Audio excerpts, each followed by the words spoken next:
Ano ba ang aral ng Biblia, kapatid na Diyo, na dapat na matupad sa mag-asawa na yun ay makatutulong para maging masaya ang pagsasama ng mag-asawa?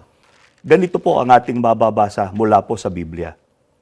Maging marangal nawa sa lahat ang pag-aasawa at huwag nawang magkadungis ang higaan, sapagkat ang mga mapakiapid at ang mga mapangalon niya ay pawang hahatulan ng Diyos.